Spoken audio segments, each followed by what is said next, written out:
semua cobaan dan musibah yang datang. Dan ini juga berita gembira yang luar biasa.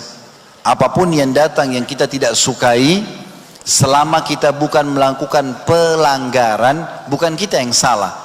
Orang utang nggak mau bayar, tiba-tiba kita sakit, jalan tertusuk duri, ada orang yang ghibah dan fitnah, menipu, semua itu teman-teman adalah pengampunan dosa. Dikatakan dalam sebuah hadis riwayat Bukhari dari Aisyah radhiyallahu anha, beliau berkata, Rasulullah SAW bersabda, "Ma min musibatin tusibul muslimu illa kaffarallahu biha anhu hatta syaukati yushakuha." Ketahuilah tidak ada satu musibah pun yang menimpa seorang muslim kecuali Allah akan menghapus dengannya dosa-dosanya sampai duri yang menusuk dirinya. Makin berat cobaan tersebut, maka makin banyak kadar dosa yang dimaafkan. Dalam hadis yang lain, hadis ini hadis sahih juga diriwayatkan oleh Imam Bukhari. Abu Hurairah mengatakan bahwasanya Rasulullah SAW bersabda, "Ma yusibul muslima min nasabin wala wasabin wala hammin wala hazanin wala adhan wala ghammin hatta syaukati yushakuha illa kaffarallahu biha min khatayahu." Tidak ada sesuatu pun yang menimpa seorang muslim, baik itu letih, capek, ya, lelah, sedih, duka, sakit, kesusahan hidup, sampai duri yang menusuknya, kecuali Allah subhanahu wa ta'ala akan hapuskan dosa-dosa dengannya. Abdullah bin Mas'ud mengatakan radhiyallahu anhu di dalam sebuah hadis Bukhari yang lain, "Dakhaltu ala Rasulillah SAW wa huwa yu'aqu, faqultu ya Rasulullah innaka tu'aq wa'kan syadida, innaka tu'aq wa'kan syadida, faqala atuqala ajal, inni u'aqu kama yu'aqu rajulani minkum, faqultu dhalika li'an laka ajrain, faqala atuqala ajal, dzalika kadzalik, ma min muslimin yusibu adhan syaukatan fama fawqaha yushakuha illa kaffarallahu biha sayyiatihi kama tahuttu syajaratu waraqaha." Saya masuk mengunjungi Rasulullah SAW dan beliau sedang sakit keras, demam. Lalu saya pun berkata, "Wahai Rasulullah, Anda sedang menderita sakit keras?" Beliau menjawab, "Iya, rasa sakit yang saya alami seperti rasa sakit yang menimpa dua orang di antara kalian." Maka saya pun berkata, "Apakah itu karena Anda juga akan mendapatkan 2 kali lipat pahala?" Kata Nabi SAW, "Iya, demikian. Tidak ada seorang muslim yang tertimpa tertusuk duri ataupun yang lebih dari itu, kecuali dengannya Allah menghapus dosa-dosanya sebagaimana pohon menggugurkan daunnya." Dalam hadis yang lain, Aisyah juga berkata dalam hadis Muslim, kata Nabi SAW, "La tusibul mu'minu syaukatun fama fawqaha illa qassallahu biha fi khati'atihi." Tidaklah seorang mukmin terkena duri maupun yang lebih dari itu, kecuali Allah akan menghapus kesalahan-kesalahannya dengan duri tersebut.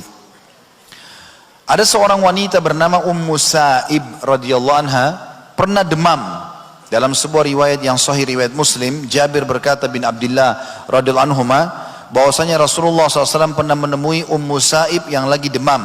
Lalu ditanya, "Malaki ya Umma Sa'ibi tuzafzifin?" Qalat al-humma la barakallahu fiha. Qala la tasubbil humma fa innaha tudhibu khataya bani Adam kama yudhibul kiru khabathal hadid. Wahai Ummu Sa'ib, kenapa kamu merintih? Kata Nabi SAW. Ummu Sa'ib mengatakan radhiyallahu anha, "Aku sedang demam, semoga Allah subhanahu wa ta'ala tidak memberkahi demam ini." Karena panasnya luar biasa. Maka Rasulullah SAW mengatakan, "Jangan kamu mencela demam, karena ia bisa menghilangkan dosa manusia atau anak Adam sebagaimana pandai besi menghilangkan karat besi." Ini semua teman-teman menjelaskan kepada kita bahwasanya cobaan apapun yang datang kepada seseorang pasti akan membersihkan dosa-dosanya, apapun sifatnya. Abu Hurairah berkata pada saat turun firman Allah surah An-Nisa ayat 123, "Tak kala turun firman Allah, barang siapa yang berbuat kejahatan, niscaya akan diberi balasan terhadap perbuatan jahatnya." Ayat ini berat dirasakan oleh kaum muslimin. Maka Rasulullah SAW bersabda, "Bersikap pertengahan dan berusahalah mencapai kebenaran, karena setiap musibah yang menimpa seorang muslim sampai duri yang mengenainya akan menjadi penghapusan dosanya."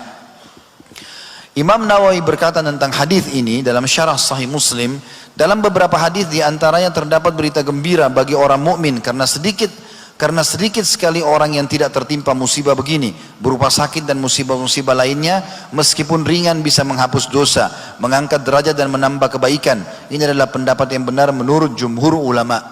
Dan para ulama mengatakan hikmah dari berapa beratnya cobaan para nabi, kemudian orang-orang yang seperti mereka adalah karena mereka mempunyai kesempurnaan sabar dan ikhlas. Dan mereka mengetahui bahwa semua itu adalah nikmat dari Allah SWT agar kebaikan disempurnakan dan pahala mereka dilipat gandakan. Kata para ulama juga bahwasanya orang kalau datangkan musibah, tujuan utamanya selain membersihkan dosanya adalah bagaimana dia bisa menikmati dan merasakan nikmat itu. Misal orang sakit, andai saja teman-teman kita nggak pernah sakit, apakah kita akan pernah rasakan nikmatnya sehat? Atau kalau kita tidak pernah lapar, apakah kita akan rasakan nikmatnya kenyang? Atau kita tidak pernah capek, apakah kita akan rasakan nikmatnya istirahat? Tentu semua tidak akan. Maka cobaan-cobaan yang datang ini juga adalah sebuah nikmat Allah untuk merasakan nikmat.